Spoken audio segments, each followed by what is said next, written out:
हर धर्म और मजहब में धार्मिक यात्राओं का उल्लेख है।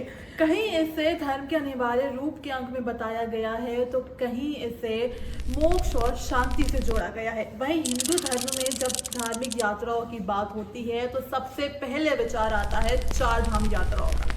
मान्यता के अनुसार चार धाम यात्राओं से मोक्ष की प्राप्ति होती है। इसी कारण जो भी व्यक्ति हिंदू धर्म से जुड़ा है वो कभी ना कभी चार धाम यात्रा जरूर जाना चाहता है। वहीं चलिए फिर आपको विस्तार में आज चार धाम यात्रा का इतिहास और महत्व बताते हैं। हिंदू धर्म के चार धाम है केदारनाथ, बद्रीनाथ, गंगोत्री और यमुनोत्री, जो कि उत्तराखंड में स्थित है। हिंदू धर्म में दो तरह के चार धाम होते हैं। पहले केदारनाथ, बद्रीनाथ, गंगोत्री और यमुनोत्री, जो कि छोटा चार धाम भी कहलाता है। वहीं जो दूसरा है वो है बद्रीनाथ, रामेश्वरम, जगन्नाथ और द्वारका धाम, जो कि बड़ा चार धाम कहलाता है। ये चारों धाम इतने पवित्र हैं कि इन धामों के बारे में कहा जाता है कि जो भी व्यक्ति इन चारों धामों की यात्रा कर लेता है वो पाप से मुक्त हो जाता है और अंत समय में उसको हर तरीके के पाप से मुक्ति मिल जाती है। हिंदू धर्म में चार धाम यात्रा का काफी महत्व माना जाता है। पुराणों के अनुसार जो भी इंसान चार धाम यात्रा कर लेता है वो जन्म मरण के चक्र से आजाद हो जाता है और उसके सारे पाप नष्ट हो जाते हैं और उसको साथ ही साथ मृत्यु लोक में दोबारा जन्म नहीं लेना पड़ता है। शिव पुराण के अनुसार केदारनाथ ज्योतिर्लिंग के जो भी व्यक्ति दर्शन और पूजन करने के बाद पानी ग्रहण करता है उसको दोबारा पृथ्वी लोक पर जन्म नहीं लेना पड़ता है। ये तो बात हो गई चार धाम यात्रा के महत्व की।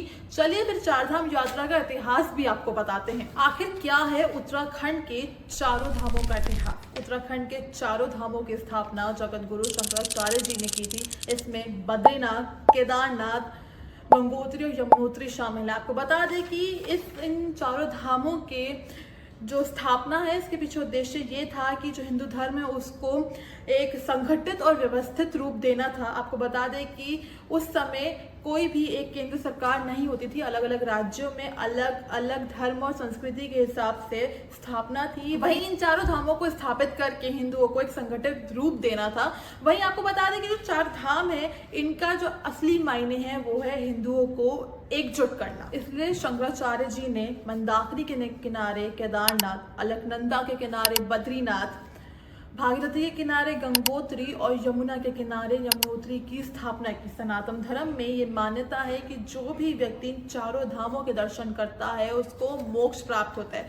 वहीं आधुनिक समय में सरकारों के प्रयास से चार धाम के लिए काफी सारी सुविधाएं आई हैं, जैसे कि यात्रियों के रहने की सुविधाएं, मंदिर तक पहुंचने की सुविधाएं और अन्य कई सुविधाएं। आपको बता दें कि चार धाम यात्रा की इतनी मान्यता है कि सिर्फ देश नहीं बल्कि पूरी दुनिया से लोग चार धाम यात्रा के लिए उत्तराखंड पहुंचते हैं। जब बात केदारनाथ की होती है तो सबसे पहले उल्लेख होता है पांडवों का।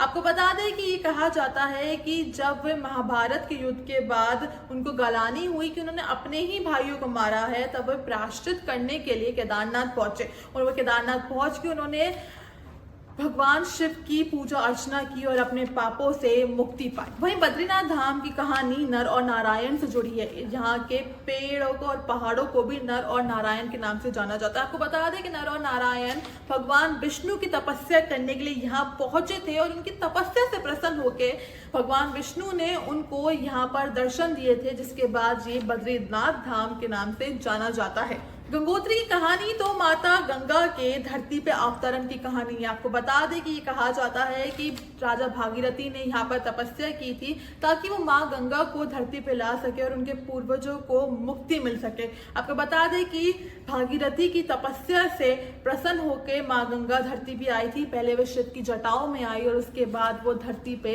अवतरित हुई थी। यमुनोत्री धाम बंदरपुर पर्वत के पास है। ऐसा कहा जाता है कि ऋषि असित मुनि हर दिन माँ गंगा और माँ यमुना में डुबकी लगाते थे, स्नान करते थे, लेकिन जैसे जैसे ही वो बूढ़े हुए वो दोनों ही नदियों में स्नान करने में असमर्थ हुए। इसी से उनकी भक्ति से प्रसन्न होकर कालिंदी नदी के बगल में पहले ही गंगा माता बहती थी, जिसके बगल में यमुना की एक छोटी सी धारा प्रकट हुई, जिसके बाद से ही वहाँ का नाम यमुनोत्री पड़ गया। ये कहा जाता है, ये माना भी जाता है कि जो भी इंसान यमुना नदी में पवित्र स्नान करता है उसको कभी भी यमलोक नहीं जाना पड़ता है। वहीं आपको बता दें कि इस साल जो चारधाम यात्रा है उत्तराखंड में वो 30 अप्रैल से शुरू होने जा रही है। 30 अप्रैल को गंगोत्री और यमुनोत्री धाम के कपाट खुलेंगे। 2 मई को केदारनाथ के धाम के कपाट खुलेंगे और 4 मई को बद्रीनाथ धाम के कपाट खुलेंगे। ऐसे ही इंटरेस्टिंग फैक्ट्स और इन्फॉर्मेशन के लिए हमारे यूट्यूब चैनल को सब्सक्राइब करें, लाइक कमेंट शेयर करें और साथ ही साथ अच्छी अच्छी खबरें जानने के लिए